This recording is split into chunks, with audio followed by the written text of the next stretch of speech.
Hey guys, this is Bharat. Welcome to my channel Dream and Achieve. Here I am going to start a wonderful lecture series on Indian polity for all the government exams, especially UPSC and PSC. So I hope that my lecture series will be very helpful for all the students who are preparing for the exams and also for the purpose of GK and current affairs. Please keep studying and enjoy the lectures. Hope they help you to achieve all your goals and succeed in life. Do not forget to please subscribe my channel and please like and share with as many people as possible. आज जो हम chapter पढ़ने वाले हैं दोस्तों वो electoral reforms के बारे में जानने वाले हैं। इलेक्टोरल रिफॉर्म्स के बारे में आपको थोड़ी सी बात बता दूं कि ये चैप्टर जो है वैसे तो मैंने लक्ष्मीकांत की बुक से पूरा का पूरा कवर जरूर किया है, लेकिन ये एक डायनेमिक चैप्टर है और समय के साथ चीज़ें जो है चेंज हो रही हैं और आपको अपडेटेड रहने की ज़रूरत होगी। इसीलिए आप करंट अफेयर्स और न्यूज़ जरूर साथ साथ फॉलो करते रहिएगा टू नो कि क्या क्या रीसेंट डेवलपमेंट्स चल रहे हैं इलेक्टोरल रिफॉर्म्स पे। बैकग्राउंड दोस्तों मैं आपको यही बताना चाहूँगा कि क्या होता है दोस्तों, जब हमारा भारत देश आज़ाद हुआ और डेमोक्रेटिक जो प्रोसीजर है वो अपनाना भारत के देशवासियों ने सोचा इम्पॉर्टेंट है कि हमारा देश जो है एक डेमोक्रेसी रहेगा। तो एक डेमोक्रेसी का सबसे बड़ा जो चैलेंज होता है वो ये होता है दोस्तों कि carrying out free and fair elections. और सबसे ज़्यादा इम्पोर्टेंट होता है दोस्तों खास करके भारत जैसे देश में, क्योंकि यहाँ की पॉपुलेशन जो है बहुत ही ज़्यादा है and it is in fact the largest democracy in the entire world population wise. तो इतना बड़ा संख्या में लोगों को और वोटर्स को सही से मैनेज करना और ये देखना कि कोई भी गड़बड़ियाँ धांधलियाँ ना हो, अपने आप में एक बहुत बड़ा, बहुत ही ह्यूमंगस टास्क है। इसीलिए जो इलेक्शन करने की जो प्रक्रिया शुरुआत में बनाई गई थी by the framer of a constitution वो परफेक्ट नहीं थी और समय समय पर इस प्रक्रिया में बहुत सारी खामियां देखी गई और खामियां देखने के बाद समय समय पे उन पे रिफॉर्म्स जो है उनको लाया गया ताकि इलेक्शन प्रोसीजर और बेटर तरीके से कैरी आउट किया जा सके और फ्री एंड फेयर तरीके से वो हो सके और डेमोक्रेसी के जो बेसिक रूट है, जो उसकी फंडामेंटल है, उसको अपहोल्ड किया जा सके। इसीलिए हमारे समय समय पे देश में इलेक्शन से रिलेटेड जो है रिफॉर्म्स लाए गए हैं ताकि इलेक्शन का पूरा प्रक्रिया और स्मूथ और सही और बेहतर तरीके से कैरी आउट किया जा सके। बहुत सारी कमिटीज ऐसी समय समय पे हुई हैं जिन्होंने इलेक्टोरल रिफॉर्म्स को करने के लिए सजेशंस दिए हैं। उनमें से सभी लगभग काफ़ी सारी कमिटीज के मैंने यहाँ पे नाम जो है लिस्ट आउट किए हैं। आपको मुझे नहीं लगता याद करने की ज़रूरत है, लेकिन एक कमिटी बहुत ज़्यादा इंपॉर्टेंट है and that is Dinesh Goswami committee. तो दिनेश गोस्वामी कमेटी को एक बार आप जरूर याद रखें और उसकी जो रिकमेंडेशन है एक बार आप चाहें तो जाके पढ़ सकते हैं गूगल पे। ठीक है, तो ये आप जरूर याद रखें। बट आप ये जरूर जानें कि बहुत सारी कमेटियां बनाई गई हैं समय समय पे जिन्होंने इलेक्टोरल रिफॉर्म से रिलेटेड जो सजेशन हैं वो दिए हैं। जैसे कि joint parliamentary committee on amendments to election laws 1971-72 में जॉइंट पार्लियामेंट्री कमेटी बनाई गई थी। इसके बाद दोस्तों तारकुंडे कमेटी बनाई गई थी 1974 में जेपी नारायण जी के द्वारा, जिन्होंने टोटल रेवोल्यूशन मूवमेंट को भी जन्म दिया था। Many more committees and local mission and administrative commission reports, बहुत सारे एडमिनिस्ट्रेटिव कमीशन के भी रिपोर्ट्स थे जिनमें इलेक्टोरल रिफॉर्म्स का सजेशन दिया गया। फिर दिनेश गोस्वामी कमेटी जो मैंने आपको बता दिया, it is a important committee, इसको आप एक बार जरूर याद रखिए क्योंकि खासकर दिनेश गोस्वामी कमेटी ने काफ़ी ज़्यादा इलेक्टोरल रिफॉर्म्स पे स्ट्रेस किया था। बोरा कमेटी आया दोस्तों, nexus between crime and politicians, right. तो बोरा कमेटी ने नेक्सस, जो पॉलिटिशियंस क्राइम पटिशंस के जो नेक्सस हैं उसके बारे में सजेशन दी थी। इलेक्शन कमीशन ऑफ इंडिया और रिकमेंडेशन ऑफ इलेक्टोरल रिफॉर्म, तो इलेक्शन कमीशन ऑफ इंडिया जो है उसने भी अपने रिकमेंडेशन दिए। इंद्रजीत गुप्ता कमेटी आई, फंडिंग ऑफ इलेक्शन से रिलेटेड उसने दिए। लॉ कमीशन की इंडिया की A170th रिपोर्ट उसमें था। National commission to review the working of constitution NCRWC और द वेंचुरिया कमीशन, इसके बारे में पूरा सेपरेट चैप्टर है, वो हम डिटेल में डेफिनेटली डिस्कस करेंगे उसमें। Election commission of India report proposed electoral reforms, I told you right, उसकी रिपोर्ट ने भी प्रपोज किया था। Second ARC report on ethics and governance, right. तो इस एथिक्स एंड गवर्नेंस पे सेकंड ARC ने पूरा रिपोर्ट लिखा था, तो वो एक इंपॉर्टेंट है। Law commission of India 255th report, again 170th report में भी एंड 255th रिपोर्ट में भी बातें की गई। तो आप ये सारी चीज़ों के ऊपर एक बार जरूर नज़र डाल लीजिए, सबको याद करने की ज़रूरत नहीं है, लेकिन नज़र अगर आप डाल लेंगे तो आपको बहुत अच्छे से एक बार अगर क्वेश्चन आता है तो आप उसको आंसर कर पाएंगे। अब जो इलेक्टोरल रिफॉर्म दोस्तों हम जो पढ़ेंगे उनको चार भागों में डिवाइड किया गया है। जो एक इम्पॉर्टेंट साल था दोस्तों, वो था 1996 और 2010। हमारे देश में जो भी इलेक्टोरल रिफॉर्म्स हुए हैं दोस्तों, उसको 1996 के बेसिस पे नापा जाता है कि जो भी रिफॉर्म्स उसके पहले हुए, उस ईयर में हुए, उसके बाद 2010 तक हुए और फिर 2010 के बाद हुए। अब ये डेट्स ऐसी क्यों है दोस्तों? क्योंकि 1996 एक ऐसा साल था जहां पे इलेक्टोरल रिफॉर्म्स को बहुत ही ज़्यादा इंपॉर्टेंस दी गई और बहुत सारे रिफॉर्म्स को एक साथ उस साल में जो है इंट्रोड्यूस कराया गया। इसीलिए 1996 को एक लैंडमार्क और इम्पोर्टेंट ईयर माना जाता है इलेक्टोरल रिफॉर्म्स का। और हम इसको 4 भागों में ही उसी ईयर को रेफरेंस मानते हुए 4 भागों में हम पढ़ते हैं इसके बारे में।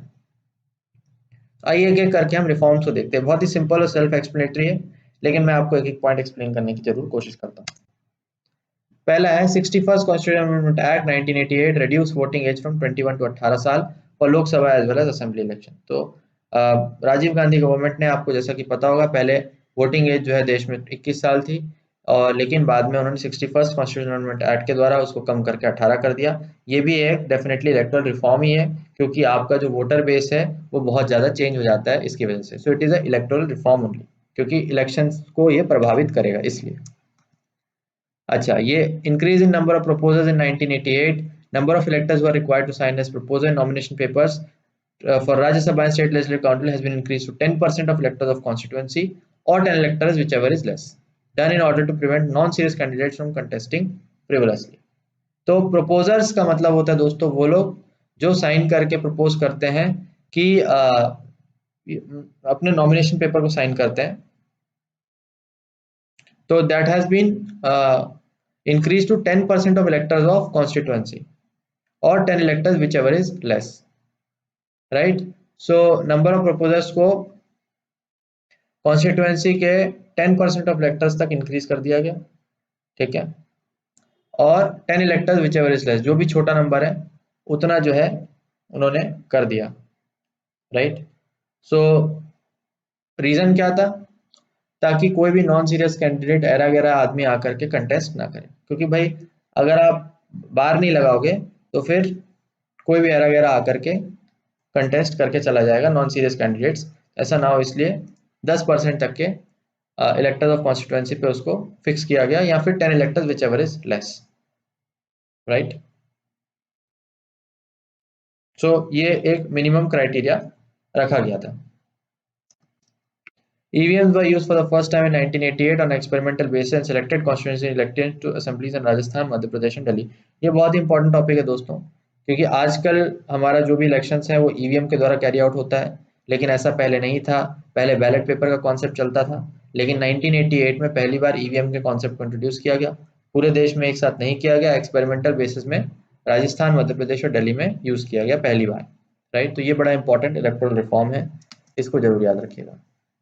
EVM was first used for first time general election on entire state to Assembly of Goa in 1999, ठीक है। तो पहले राजस्थान, मध्य प्रदेश, दिल्ली में सिर्फ कुछ कॉन्स्टिट्यूएंसीज में स्पेसिफिकली यूज किया गया, पूरी असेंबली के लिए नहीं किया गया। लेकिन पूरी असेंबली के लिए पहली बार कहाँ किया गया? गोवा में किया गया इन द ईयर 1999। ये भी बड़ा इंपॉर्टेंट पॉइंट है। It is also an electoral reform. In 1989, provision was made for adjournment of poll और countenancing of election in case of booth capturing, ठीक। तो बूथ कैप्चरिंग का मतलब आप लोग जानते होंगे कि मान लीजिए गुंडे बदमाश आकर के अपनी धौंस जमाने लगते हैं, या फिर बूथ को कैप्चर करके अपने मनमर्जी से वोट डालने लगते हैं, या फिर इलेक्टर्स को परेशान करने लगते हैं, धमकाने लगते हैं। ऐसे केस में एडजोर्नमेंट ऑफ द पोल, यानी कि पोल को रोकने का प्रोविजन जो बनाया गया कि भाई अब अगर बूथ कैप्चर हो गया तो ऑब्वियसली वो लोग अपने मन मर्जी का वोट डाल डूल के चले जाएंगे। तो लेकिन ऐसा प्रोविजन बनाया गया कि भाई अगर ऐसा कुछ होता है तो आप वोटिंग को वहीं पे रोक दिया जाए, या फिर इलेक्शंस को कैंसिल कर दिया जाए, या फिर शिफ्ट कर दिया जाए।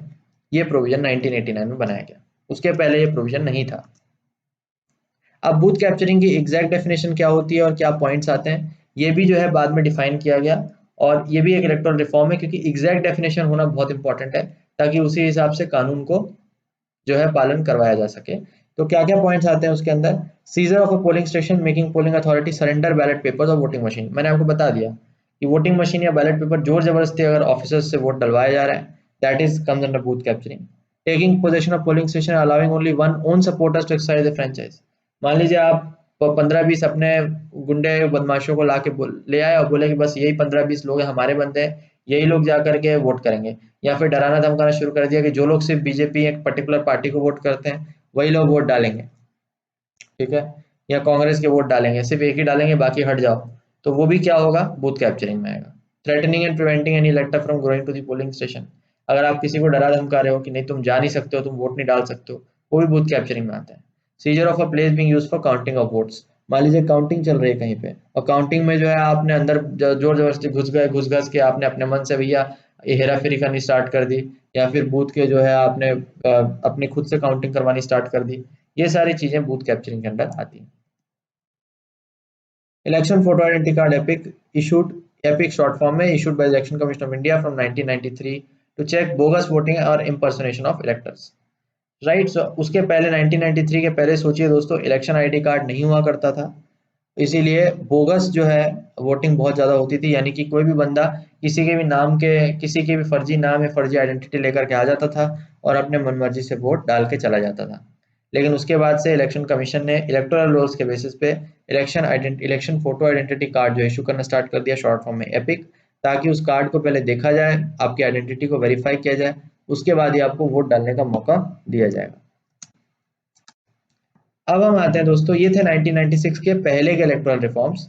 सिंपल इनफ है, बहुत सेल्फ एक्सप्लेनेटरी, आप आसानी से समझ सकते हैं। अब आते हैं ईयर 1996 में क्या हुआ, इसकी हम बात करते हैं।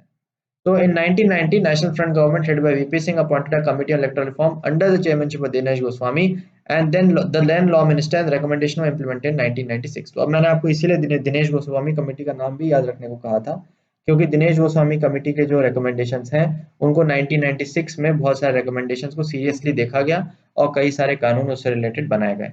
और दिनेश जो गोस्वामी थे वो उस समय के लॉ मिनिस्टर थे, यानी कानून मंत्री थे। उन्होंने जो है वीपी सिंह गवर्नमेंट के अंडर में दिनेश गोस्वामी कमेटी बनाई और अपने रिकमेंडेशन रखे। सो क्या क्या रिकमेंडेशन थे? Listing of names of candidates contesting election are to be classified into 3 categories, यानी कि जो कैंडिडेट के नाम होंगे उनको 3 भागों में बांटा जाएगा। क्या क्या भाग? Candidates of recognised political parties, of unrecognised and other candidates. So political parties, उसके पहले दोस्तों उनकी ज्यादा क्लासिफिकेशन को महत्व नहीं दिया जाता था, लेकिन दिनेश गोस्वामी कमेटी के आने के बाद उन्होंने कहा कि नहीं भैया, जो रिकॉग्नाइज्ड पॉलिटिकल पार्टीज, रिकॉग्नाइज्ड क्या है और उनके रिकॉग्नाइज होने का क्राइटेरिया क्या होता है, उसका लिए आप उसको जानने के लिए प्लीज आप मेरा पॉलिटिकल पार्टीज का लेक्चर देख सकते हैं। वहां पे मैंने बहुत डिटेल में समझाया है कि रिकॉग्नाइज एंड रिकॉग्नाइज्ड क्या है और रिकॉग्नाइज होने के फायदे क्या होते हैं, ठीक है।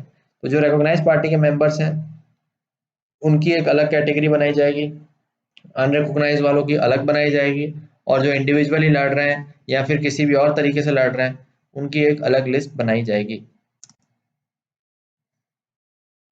Name of the list and contesting candidates and ballot paper has to appear separately and in above order, and in each category these have to be arranged in alphabetical order। तो देखिए, तो यानी कि जब इनफैक्ट जब voting होगी तो voting में भी कैंडिडेट्स के नाम जो है अलग अलग से इन्हीं लिस्ट में डिस्प्ले किए जाएंगे, यानी कि रिकॉग्नाइज, अनरिकॉग्नाइज और अदर्स।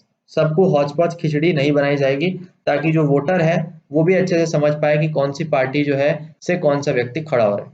दूसरी चीज, आपके जो नाम होंगे ईच कैटेगरी में उनको अल्फाबेटिकली ऑर्डर में अरेंज किया जाएगा।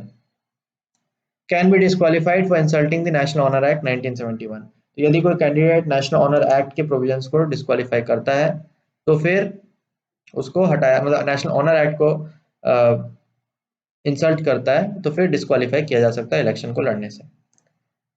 Person is disqualified for contesting election in 6 years due to, अब ये नेशनल ऑनर एक्ट के प्रोविजंस क्या हैं ये भी हम एक बार देख लेते हैं। आप पूछेंगे कि भाई क्या क्या इंसल्ट होती हैं या क्या क्या प्रोविजंस हैं जिसमें वो डिस्क्वालीफाई हो सकता है।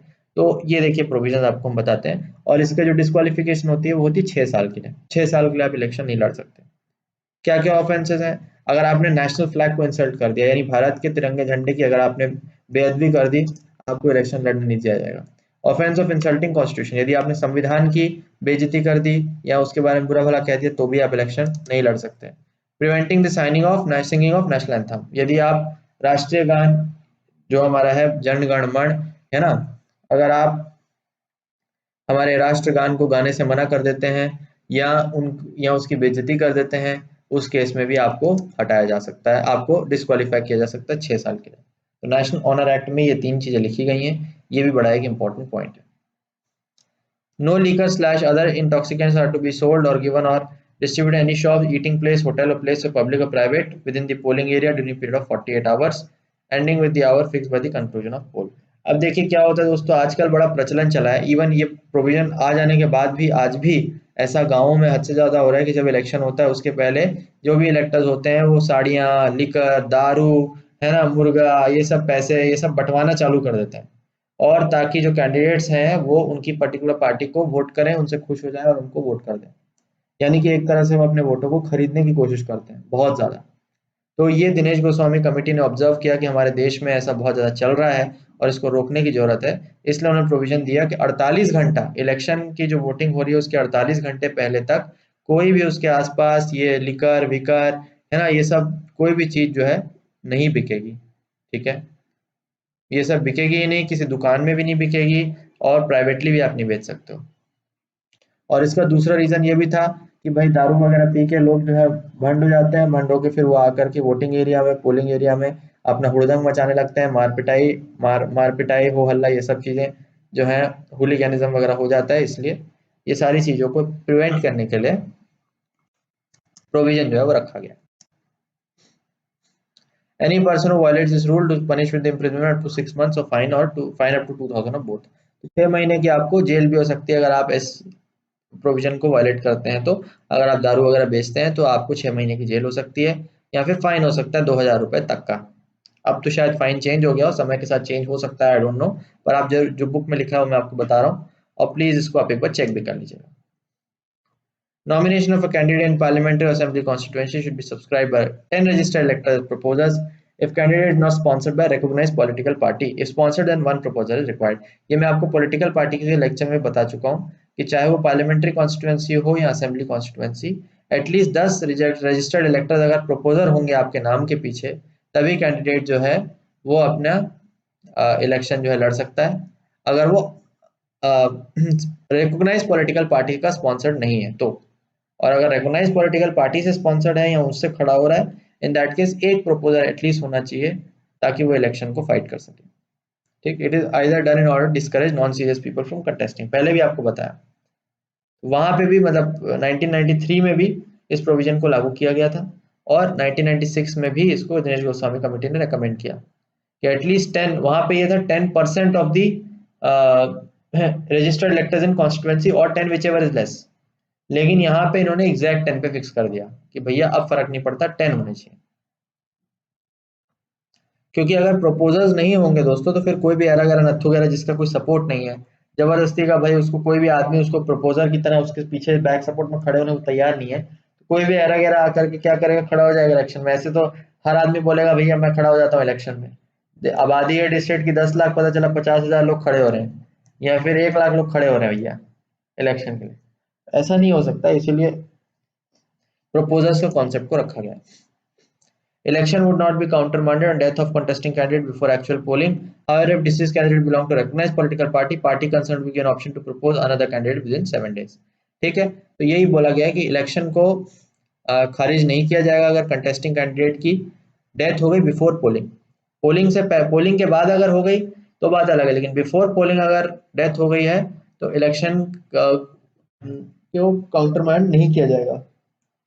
ठीक है दोस्तों, और पार्टी जो कंसर्न है would be given an option to propose another candidate 7 days. 7 दिन के अंदर जो है पार्टी को मौका दिया जाएगा, खास करके अगर वो रिकॉग्नाइज पॉलिटिकल पार्टी है तो उसको मौका दिया जाएगा कि आप कैंडिडेट की डेथ हो गई तो आप दूसरा कैंडिडेट प्रपोज कर दीजिए जो खड़ा हो सके इलेक्शन में। Time limit for by election with 6 months of occurrence of vacancy in house of parliament और स्टेट लेजिस्लेचर। यदि किसी की डेथ हो जाती है, सीट वैकेंट हो जाती है किसी और रीजंस की वजह से, तो बाई इलेक्शन 6 महीने के अंदर कराने पड़ेंगे टू हाउस ऑफ पार्लियामेंट और state legislature. It is not applicable in 2 cases. कब एप्लीकेबल नहीं, when reminder of term of the members vacancy to fill is less than 1 year. यानी कि मान लीजिए कोई भी एमपी था या एमएलए था, अब उसकी सीट खाली हो गई लेकिन उसका खाली 1 साल से भी कम टर्म बचा है। अब 1 साल से भी कम टर्म बचा तो शायद जो है पार्लियामेंट या हाउस जो है सेशन में भी ना आए, तो इसीलिए ऐसे केस में इलेक्शन बाय इलेक्शन करवाने की जरूरत नहीं होती है, वो पूरा लास्ट तक के वेट कर लेते हैं। दूसरा, when election commission in consultation with central government certifies that it isn't difficult to hold election in the period। ठीक है, तो अगर इलेक्शन कमीशन सेंट्रल गवर्नमेंट से सर्टिफाई करता है, it is difficult, sorry spelling mistake, it is difficult to hold by election in the period. Election commission भी खुद ही मना कर देता है कि यार मुश्किल है, इंसर्जेंसी प्रॉब्लम्स की वजह से, लैक ऑफ आप कह सकते हो रिसोर्सेज की वजह से, या फिर कोई भी आर्म्ड रिबेलियन कन्फ्लिक्ट की वजह से इलेक्शन कमीशन को लगता है कि नहीं हो पाएगा उसका इलेक्शन, तो फिर उस केस में हम इलेक्शन को 6 महीने के बियॉन्ड पोस्टपोन किया जा सकता है, बट अदरवाइज 6 महीने के अंदर बाय इलेक्शन होना कंपलसरी है। अब आप खुद ही देख सकते हैं दोस्तों कि 1996 में देखिए कितने सारे प्रोविजंस को इंप्लीमेंट किया गया। That is why this year become very very important. Registered voter employed in trade, business, industry और other establishment are entitled to pay holiday on polling day. ठीक है, तो ये भी कहा गया है अब, क्योंकि एक लीगल राइट माना गया, voting of an individual is considered to be a legal right, और देश के विकास के लिए, खास करके एक डेमोक्रेसी के विकास के लिए वोटिंग एक बहुत ही इंपॉर्टेंट चीज मानी जाती है। इसीलिए कोई भी आदमी यदि ट्रेड में है, बिजनेस में है या किसी और चीज में इन्वॉल्व है, तो पोलिंग डे पे उसको पेड हॉलीडे मिलेगा, मतलब छुट्टी मिलेगी लेकिन उसकी सैलरी नहीं कटेगी। Any employer who violates this rule is to be punished with a fine not applicable in case of voter whose absence may cause danger or substantial loss in respect of employment in which he is engaged, right? तो अगर मान लीजिए कोई employer है जो जबरदस्ती उसको force करता है या फिर इस रूल को उल्लंघन करने की कोशिश करता है कि नहीं हम तुमको पैसे नहीं देंगे, तो उसको पनिश किया जाएगा विद अ फाइन। ठीक, अनलेस ऑब्वियसली कि भाई अगर इतना इंपॉर्टेंट बंदा है कि भैया वो नहीं करेगा तो बहुत ज्यादा लॉस हो जाएगा कंपनी को, या बहुत ही ज्यादा, जो कि जनरली ऐसा कभी होता नहीं है, राइट। तो इसके अलावा यदि कोई भी केस है तो फाइन होगा उसको। Candidate would not be eligible to contest from more than 2 parliamentary assembly constituencies at the general election or at by-elections which are held simultaneously. Similar restrictions imposed for biennial elections or by-elections to Rajya Sabha or State Legislative Council. तो दो parliamentary या assembly constituency से general election में या bye elections में खड़ा नहीं होया जा सकता है एक ही कैंडिडेट के द्वारा। अगर आपको खड़ा होना है तो आपको सिर्फ एक सीट से खड़ा होना पड़ेगा, राइट। और खास करके तब जब इलेक्शन साइमल्टेनियसली होल्ड किए जा रहे हैं। साइमल्टेनियसली का मतलब ये है कि टाइम सेम है। मान लीजिए एक ही समय पे बिहार में भी इलेक्शन हो रहा है, एक ही समय मान लीजिए आपका किसी भी और उड़ीसा में भी इलेक्शन हो रहा है, तो अगर सेम टाइम है तो आप एक साथ दो सीटों पे खड़े नहीं हो सकते। ऑब्वियस सी बात है दोस्तों, क्योंकि अगर आप खड़े हो गए और अगर आप दोनों में जीत गए तो आप जा तो एक ही जगह सकते हो, तो जबरदस्ती आप एक सीट को खराब करोगे जहां पे किसी दूसरे व्यक्ति को आने का हक था, तो इसीलिए आप एक ही जगह से खड़े हो सकते हो। हाँ, टाइम अगर अलग अलग है फिर कोई रिस्ट्रिक्शन नहीं है, तो आप खड़े हो सकते हो, कोई दिक्कत नहीं है। Entering into neighborhood of a polling station any kind of arms is to be considered a cognizable offense. Such an act is punishable imprisonment up to 2 years or fine or both. आप polling station के आसपास आप कोई भी हथियार लेकर के नहीं आ सकते, ना कोई बंदूक, ना कोई राइफल, नथिंग एल्स। अगर आप लेके आते हो आपको गिरफ्तार किया जा सकता है, 2 सालों तक की आपकी पनिशमेंट हो सकती है। आर्म्स ऑब्वियसली कन्फिस्केट किए जाएंगे। लाइसेंस अगर आपका होगा भी तो भी उसको कैंसिल कर दिया जाएगा। And provision not applicable to returning officer, presiding officer, police officer, other person appointed to maintain peace and order. Obviously जो पीस एंड ऑर्डर के लिए ऑफिसर्स लगे हुए हैं वहां पे, पोलिंग ऑफिसर हो गया, प्रिसाइडिंग ऑफिसर हो गया, बाकी ऑफिसर्स, पुलिस ऑफिसर्स हो गए, उनके लिए ऑब्वियसली ये कानून अप्लाई नहीं होता है। बट बाकी यदि कोई भी नॉर्मल बंदा यदि आर्म्स लेके आता है, अगर उसके पास लाइसेंस है भी तो भी वो लेकर के आता है, उसके लिए ये कानून एप्लीकेबल नहीं होता है और उसको जो है 2 साल तक की जेल कर दी जाएगी। लाइसेंस ऑब्वियसली उसका रद्द किया जाएगा। Minimum gap between last date for which withdrawal candidate of polling date has been reduced from 20 to 14 days, right? तो पहले ऐसा था कि लास्ट डेट फॉर विड्रॉल और पोलिंग डेट के बीच में गैप होता था 20 दिन का, अब उसको और कम करके 14 दिन कर दिया है। यानी कि आप पोलिंग डेट के 14 दिन पहले चाहो तो आप विड्रॉ कर सकते हो, ठीक है। अगर आपको नहीं इलेक्शन लड़ना है, आपको लड़ रहा है कि मैं जीत नहीं पाऊंगा या कोई भी प्रॉब्लम अगर आपको आ गई है, 14 दिन पहले तक आपको टाइम दिया है, आप इलेक्शन से विड्रॉ कर सकते हो, उसके बाद आप कोई विड्रॉ नहीं कर सकते हो। तो ये थे दोस्तों 1996 के। तो आपने देखा होगा कि दिनेश गोस्वामी कमेटी के बहुत सारे रिकमेंडेशंस थे, इसलिए ईयर 1996 को इंपॉर्टेंस दी गई है। इसके बाद कुछ इलेक्टोरल रिफॉर्म्स किए गए आफ्टर 1996, उनको भी आइए हम देख लेते हैं क्या क्या। पहला है presidential and vice presidential election 1997। The number of electors proposed and seconders to office of president increased from 10 to 50 and vice president 5 to 20। अब ये चीज मैंने आपको प्रेसिडेंट और वाइस प्रेसिडेंट के लेक्चर में भी बता रखी है, तो प्लीज आप उनके लेक्चर को भी जाके जरूर देखें। अगेन सेम रीजन है दोस्तों, ताकि फ्रिवलस कैंडिडेट जबरदस्ती का इलेक्शन पे खड़े ना हो।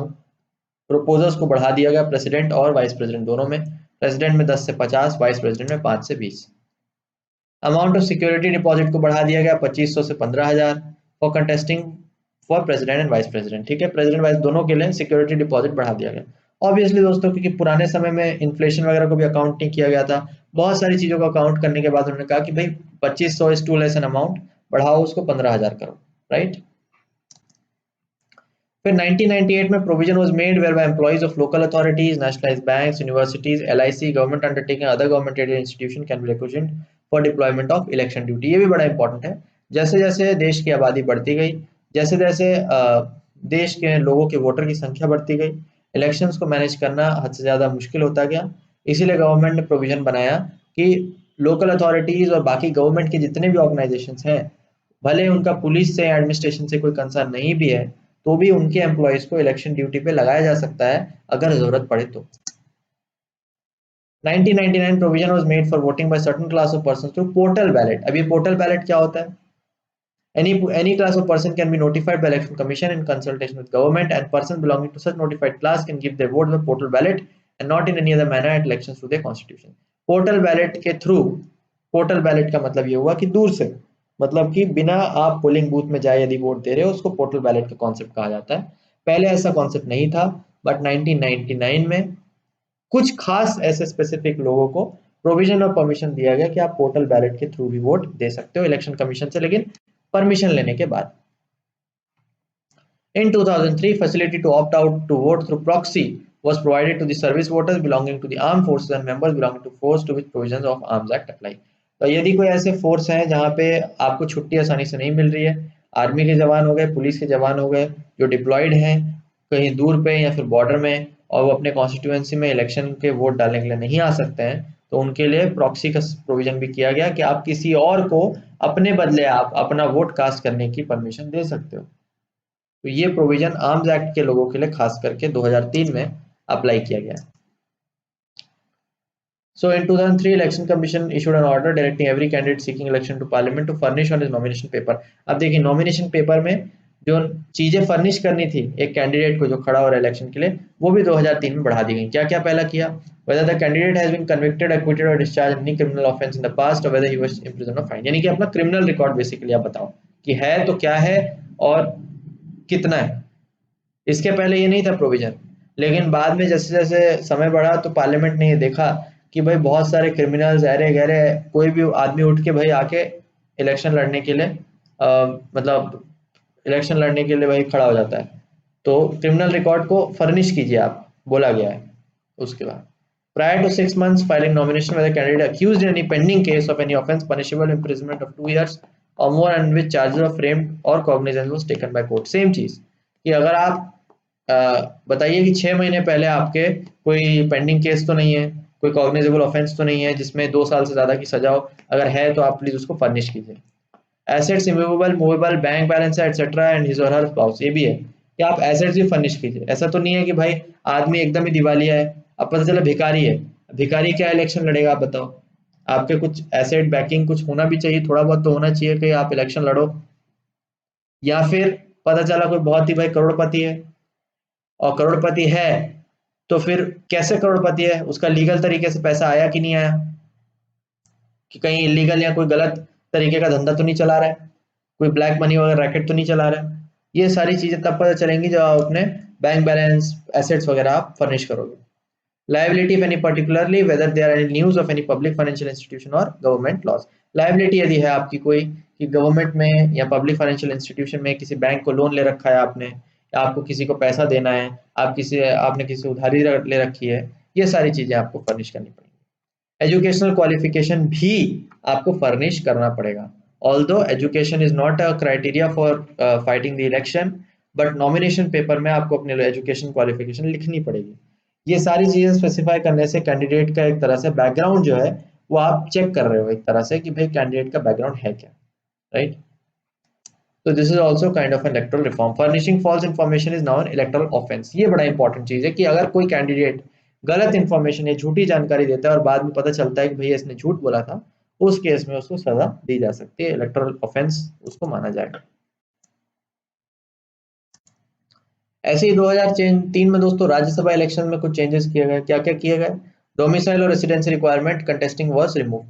यानी कि पहले ऐसा होता था दोस्तों, डोमिसाइल देना पड़ता था कि यानी आप किस राज्य को बिलोंग कर रहे हो, राज्यसभा इलेक्शन लड़ने के लिए आपको डोमिसाइल देनी पड़ेगी। लेकिन अब उसको हटा दिया गया, कोई जरूरत नहीं, आप बिना डोमिसाइल दिए भी लड़ सकते हो। Introducing open ballot system instead of secret ballot or election to Rajya Sabha. Under this system, elector belonging to political party has to show the ballot paper after marking his vote to a nominated agent of that party. See, secret ballot और open ballot दो तरीके के दोस्तों vote casting होते हैं। Open ballot का secret ballot का मतलब होता है कि आपका वोट सिर्फ आप ही को पता है, इसके अलावा पूरी दुनिया में कोई व्यक्ति नहीं जानता कि आपने किस पार्टी को वोट डाला है, not even the polling officer जो वहां पे प्रेजेंट है, कोई नहीं जानता। Secret means completely entirely secret. Open ballot का वेरस मतलब ये होता है कि आप अपना वोट जो है डालने से पहले वहां पे पोलिंग ऑफिसर जो होगा उसको आप दिखाओगे और दिखा के डालोगे, ठीक है। यानी कि उसको पता होगा कि कौन सा बैलेट, किस पार्टी को आप वोट दे रहे हो। अब इसका कारण क्या है दोस्तों? कारण ये है कि कल के दिन कोई डिस्क्रिपेंसी आती है या कल के दिन कोई प्रॉब्लम होती है, तो ताकि उसको वेरीफाई किया जा सके कि कहीं झूठ तो नहीं बोल रहा है, right. So political party has to show the ballot after marking his vote to a nominated agent of that party. So elector belonging to a political party has to show the ballot paper after marking his vote to a nominated agent of that party. हाँ, मतलब कि basically, और ये provision खासकर सिर्फ इलेक्टर को ही, इलेक्टर को, उसी इलेक्टर पे एप्लीकेबल है जो पॉलिटिकल पार्टी को बिलोंग करता है। तो उसे दिखाना पड़ेगा पॉलिटिकल पार्टी को कि मैंने देखो तुम्ही को वोट दिया है या मैंने पर्टिकुलर तुम्हारी पार्टी को ही वोट दिया है, तो वो शो करने के बाद ही अपने वोट को देगा। एग्जेम्पशन ऑफ ट्रैवलिंग एक्सपेंडिचर, ये बड़ा इंपॉर्टेंट है। पहले दोस्तों ट्रैवलिंग एक्सपेंडिचर जो है उसको माना जाता था, इलेक्शन एक्सपेंडिचर में पहले इंक्लूड किया जाता था कि भैया आप ट्रैवलिंग में इधर से उधर जो खर्चा कर रहे हो वो आप मिनिमम इलेक्शन एक्सपेंडिचर में काउंट होता था, लेकिन अब उसको एटलीस्ट हटा दिया गया, ठीक है। तो ये भी एक बड़ा इंपॉर्टेंट रिफॉर्म लाया गया। Free supply of electoral rolls only to candidates of recognised political party. सोचिए, ये भी एक इंपॉर्टेंट चेंज है। पहले क्या होता था, इलेक्टोरल रोल्स भाई मुफ्त में बट रहे हैं, एकदम लंगर की तरह बंटते थे, फ्री में, बहुत सबको जो आया भेड़ बकरी की तरह। बाद में देखा गया कि भैया बहुत ज्यादा वेस्टेज हो रहा है, बहुत ज्यादा इसमें टाइम एंड एनर्जी रिसोर्सेज लग रहे हैं, तो इसीलिए उन्होंने फ्री सप्लाई बोला कि सिर्फ हम रिकॉग्नाइज्ड पॉलिटिकल पार्टीज के ही कैंडिडेट्स को फ्री सप्लाई करेंगे। Parties entitled to accept contribution, ये बहुत ही ज्यादा इंपॉर्टेंट है कि पहले पार्टीज को कंट्रीब्यूशन के लिए एंटाइटल नहीं किया जाता था, अब जो है एक्सेप्ट कर लिया गया राज्यसभा में। Allocation of time on electronic media, recognise political party, यानी रिकॉग्नाइज पॉलिटिकल पार्टी को इलेक्ट्रॉनिक मीडिया में भी टाइम रिकॉग्नाइज किया गया, क्योंकि 2003 के पहले बहुत ज़्यादा इलेक्ट्रॉनिक मीडिया का प्रेजेंस इतना ज़्यादा देश में बढ़ा नहीं था, बट 2003 के बाद बहुत ज़्यादा बढ़ गया, तो इसीलिए इलेक्ट्रॉनिक मीडिया में भी प्रेजेंस जो है रिकॉग्नाइज पॉलिटिकल पार्टी को दिया गया टाइम। रेडियो पे या टीवी पे या दूरदर्शन पे आपको एक पर्टिकुलर टाइम अलॉट किया जाएगा, उसमें आप अपने प्रचार को कर सकते हैं। Introduction of braille signage feature in EVM general election to 15 Lok Sabha 2009, ये बड़ा इंपॉर्टेंट है। अब जो विजुअली इंपेयर्ड लोग हैं, जिनको बड़ी परेशानी होती है विजुअली या हियरिंग एड, जिनको हियरिंग इंपेयर्ड लोग होते हैं, वो लोग ब्रेल के सहायता से अपना वोट को कास्ट कर सकते हैं ईवीएम में। 15वीं लोकसभा में इसको इंट्रोड्यूस किया गया। तो ये आपके 1996 से 2010 तक के कुछ रिफॉर्म्स थे जो इंट्रोड्यूस किए गए। उसके बाद हम देखते हैं दोस्तों 2010 के बाद अभी तक के क्या क्या रिफॉर्म्स लाए गए। एंड कंटिन्यूसली दोस्तों ये प्रोसेस डायनेमिक है, जैसा कि मैंने आपको बताया। आने वाले समय में भी यदि कोई इलेक्शन से रिलेटेड प्रॉब्लम्स आएंगी तो पार्लियामेंट समय समय पे उन प्रॉब्लम्स को टैकल करने के लिए कानून बनाएगा। जैसे कि रिसेंटली अभी इलेक्टोरल बॉन्ड्स का कॉन्सेप्ट आया था, मैं आपसे रिक्वेस्ट करूंगा कि आप लगे हाथ इलेक्टोरल बॉन्ड्स के कॉन्सेप्ट को भी समझ लें कि वो क्या है और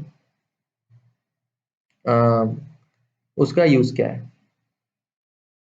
है ना। So please take a look into that as well.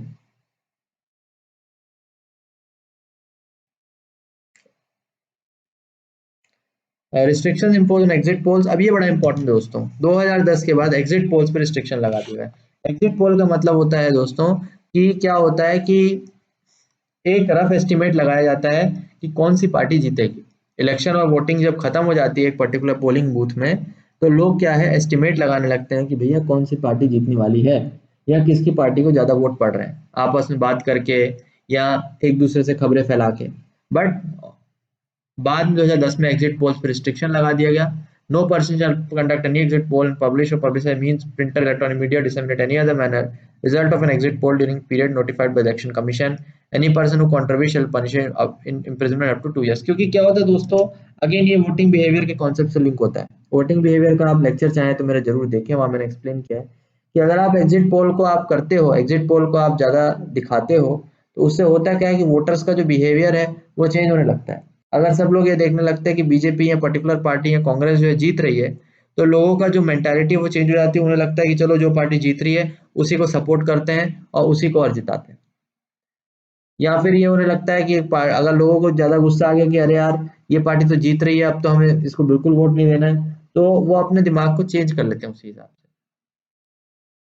ठीक है, इसलिए एग्जिट पोल पे पूरा हट रिस्ट्रिक्शन लगा दिया गया। फाइनली जब तक पूरी काउंटिंग नहीं हो जाएगी तब तक कोई एग्जिट पोल का कॉन्सेप्ट नहीं है। Time limit for submitting a case of disqualification, इसको चेंज किया गया। Provision was made for 3 month time limit within which specified authority will have to submit the case of a person found guilty of corrupt practice to president for determination of the question of disqualification, right. So provision बनाया गया कि 3 महीने का time limit दिया गया है जहाँ पे स्पेसिफाइड अथॉरिटी को सबमिट करना पड़ेगा case of a person found guilty of corrupt practice. ठीक है, इसको सबमिट करना पड़ेगा प्रेसिडेंट को for determination of question of disqualification. क्योंकि आपको पता होगा कि इलेक्शन से रिलेटेड जो डिस्क्वालिफिकेशन है उसको कौन चेक करता है, प्रेसिडेंट करता है। तो ऑब्वियसली 3 महीने का टाइम लिमिट दिया गया, उसमें आपको स्पेसिफाइड अथॉरिटी को सबमिट करना पड़ेगा। सिक्योरिटी डिपॉजिट बढ़ा दिया गया, 10,000 से बढ़ा के 25,000 कर दिया गया लोकसभा इलेक्शंस के लिए, जनरल कैंडिडेट्स के लिए, और SC ST कैंडिडेट के लिए बढ़ा के 5,000 से 12,500 कर दिया गया for the state legislative assembly, for the SC ST candidate. और स्टेट लेजिस्लेटिव असेंबली के लिए जनरल के लिए 5,000 से 10,000 और SC ST वालों के लिए 2500 से 5100 कर दिया गया। 51,000 नहीं, 5100, राइट। तो ये बड़ा सिंपल सा आपका चेंजेस थे। इसके अलावा दोस्तों appellate authority within district में भी कुछ चेंजेस लाए गए। Appeal against any order of electoral registration officer और constituency will now lie before DM और ADM, एग्जीक्यूटिव मजिस्ट्रेट और DC। Further appeal against any form of DM EDM will now lie before the chief electoral officer, right. So appeal जो है electoral ERO, सबसे any order of ERO, तो ERO आपको अगर पता करने के ऑफिसर्स क्या हैं और उनका काम क्या होता है, उसके लिए आप मेरे इलेक्शंस के चैप्टर को जाके देखें, वहां पे मैंने डिटेल में बताया कि कौन कौन से ऑफिसर्स होते हैं और उनका क्या क्या काम होता है। तो ERO के ऑर्डर के खिलाफ यदि अपील किसी को लेनी है या उसे लगता है कि ERO ने जो ऑर्डर दिया है, यानी कि इलेक्टोरल रजिस्ट्रेशन ऑफिसर ने कोई ऑर्डर दिया है, उसके खिलाफ यदि किसी व्यक्ति को जाना है तो अपील जाती है DM के पास, यानी कि डिस्ट्रिक्ट मजिस्ट्रेट के पास, या फिर ADM के पास, एडिशनल डिस्ट्रिक्ट मजिस्ट्रेट के पास, या फिर DC district collector, which ever is the case में भी। और उसके भी बाद बियॉन्ड अगर किसी को प्रॉब्लम है तो सीधा चीफ इलेक्टोरल ऑफिसर या CEO ऑफ द स्टेट के पास सीधा सीधा जो है अपील जाती है, who is generally a very senior IAS officer in the state. तो ये जो दोस्तों कॉन्सेप्ट है वो आपका कॉन्सेप्ट रहेगा, राइट। सो अपील अथॉरिटी के में भी थोड़े बहुत चेंजेस लाएगा।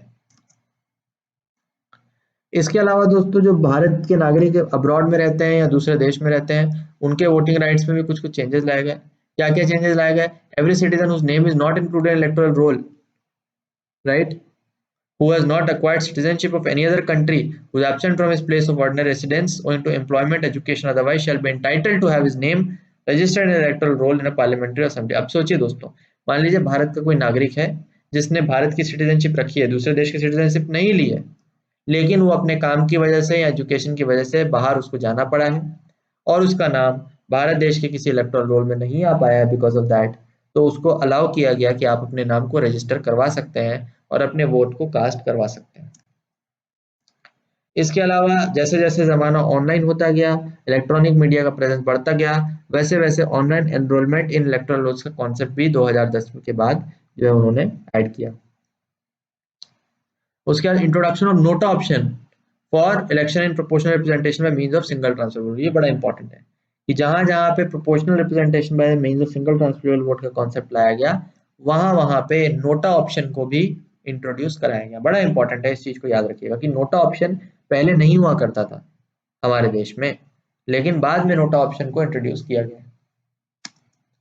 Even if number of candidate electors opting for nota option is more than number of votes polled by any candidate who secured largest vote had to be declared elected। ये भी बड़ा important point है, पहले भी शायद मैं आपसे discuss कर चुका हूँ कि नोटा को हालांकि इंट्रोड्यूस कर तो दिया है, लेकिन नोटा का खाली नाम मात्र का एग्जिस्टेंस है। अगर नोटा में सबसे ज्यादा वोट्स हैं भी, भले ही जिस कैंडिडेट को सबसे ज्यादा वोट मिले हैं उससे भी ज्यादा नोटा का ऑप्शन है, तो भी जो कैंडिडेट को सबसे ज्यादा वोट मिले हैं वही कैंडिडेट इलेक्टेड डिक्लेयर किया जाएगा। ठीक है। अब इसका कारण क्या है? इसका कारण ये है क्योंकि इलेक्शन प्रोसेस है वेरी टीडियस प्रोसेस। एक बार में अगर इलेक्शन कंप्लीट नहीं हो पाती है तो दोबारा उसको करवाना इस अपने आप में ह्यूमंगस टास्क, और केवल कोई मूर्ख आदमी होगा जो इतने सारे रिसोर्सेज और एनर्जी दोबारा से वेस्ट करेगा इलेक्शन प्रोसेस पूरा कैरी आउट करवाने में। इसीलिए जो बंदा इलेक्टेड हो जाता है हाईएस्ट वोट उसको इलेक्ट कर दिया जाता है। फिर introduction of VVPAT, that is voter verified paper audit trail. आपको सिंपली पता होगा वीवीपैट का कॉन्सेप्ट काफी ज्यादा रिसेंट है। जब आप ईवीएम मशीन में जाकर के अपना वोट कास्ट करते हो तो एक वेरीफाइड पेपर की जो है आपको ट्रेल है वो निकल के आती है, वहां पे एक पेपर की पट्टी निकल के आती है जो ये इंश्योर करता है कि आपका जो वोट है कास्ट कर दिया गया और वोटर के द्वारा उसको वेरीफाई कर दिया गया। इसके बाद बड़ा इंपॉर्टेंट प्रोविजन ये भी दिया गया कि एक पर्सन जो है जेल में या पुलिस कस्टडी में है उसको भी 2013 के बाद इलेक्शन लड़ने का मौका दिया गया in the RPA by the RP act 1951। ठीक है। सो 2013 के बाद पर्सन इन जेल और police custody can also contest elections. So by reason of prohibition to vote either done in jail or police custody, person whose name has been entered in the electoral roll shall not cease to be an elector. Right? So वही है कि अगर कोई बंदा electoral roll में उसका नाम है तो वो भले ही जेल में है लेकिन उसका इलेक्टर के रूप में उसका नाम कैंसिल नहीं किया जाएगा। MP MLA shall be disqualified only if is so disqualified under the act and no other ground। ये भी चेंज किया गया कि अगर MP और MLA RP एक्ट 1951 के प्रोविजंस में डिस्क्वालीफाई होता है तो ही उसको डिस्क्वालीफाई किया जाएगा, अदरवाइज उसको डिस्क्वालीफाई नहीं किया जाएगा। Charge sheeted members of parliament on conviction for offences will be immediately disqualified from holding membership of house without being given 3 month time appeal as was earlier in article 101, 102 and 190। ये बड़ा important है कि पहले ये होता था कि जो मेंबर ऑफ पार्लियामेंट हैं अगर उनके ऊपर कोई चार्जशीट लगी हुई है और उनको ऑफेंस के लिए कन्विक्ट कर लिया गया या जेल में डाल दिया गया तो उनको डिस्क्वालीफाई कर दिया जाएगा from holding membership of house. तुरंत इमीडिएटली उनको डिस्क्वालीफाई किया जाएगा। 3 मंथ की टाइम अपील पहले उनको दी जाती थी कि भैया आप 3 महीने का समय ले लीजिए, अपने आप को आप डिफेंड कर लीजिए। तो वो 3 महीने में क्या करते थे, बहुत घपला करवा लेते थे, पैसे वैसे देके सेटिंग करवा लेते थे, अपनी क्राइम व्राइम का रिकॉर्ड मिटवा देते थे। तो अब इमीडिएट कार्रवाई का कर दिया गया है कि भैया अब समय वमय नहीं मिलेगा आपको, चार्जशीट है, कन्विक्शन है, तो आप सीधा डिस्क्वालीफाइड हो। Ceiling on election expenditure for candidates of not for party increased, not for. ठीक है, तो पहले क्या था कि जो पार्टी के कैंडिडेट नहीं थे, इंडिविजुअल खड़े होते थे, उनकी जो है इलेक्शन एक्सपेंडिचर की जो सीलिंग है वो बढ़ा दी गई, मतलब आप ज्यादा पैसे कुल मिला के खर्च कर सकते हो, simple. Photos of candidates on EVM and ballot papers, तो पहले ईवीएम्स और बैलेट पेपर पे फोटो कैंडिडेट की नहीं रखी जाती थी, अब जो है कैंडिडेट की भी साथ में फोटो लगाई जाती है जो खड़ा होता है। ये दोस्तों आपका पूरा का पूरा चैप्टर था, काफी ज्यादा आसान चैप्टर है दोस्तों, और मैं आपसे रिक्वेस्ट करता हूँ कि आप इस चैप्टर को पढ़ें और बहुत इजीली आप इसको समझ जाएंगे। उम्मीद करता हूँ आपको समझ में आया होगा। मैं आपसे रिक्वेस्ट करता हूँ दोस्तों वापस से कि प्लीज़ मेरे चैनल को सब्सक्राइब करें अगर आपने अभी तक नहीं किया है, और आप फॉलो करते रहें मेरी इंडियन पॉलिटी की लेक्चर सीरीज़ को। लगभग पूरी की पूरी एंटायर सीरीज कंप्लीट होने वाली है, कुछ ही लेक्चर्स जो हैं वो बचे हैं। 8-10 लेक्चर्स होने के बाद आपका पूरा का पूरा कोर्स कंप्लीट हो जाएगा and you will be very well prepared for giving answers to any question in any exam which has Indian polity. So thank you so much. Stay healthy, stay fit, and have a nice week. Goodbye.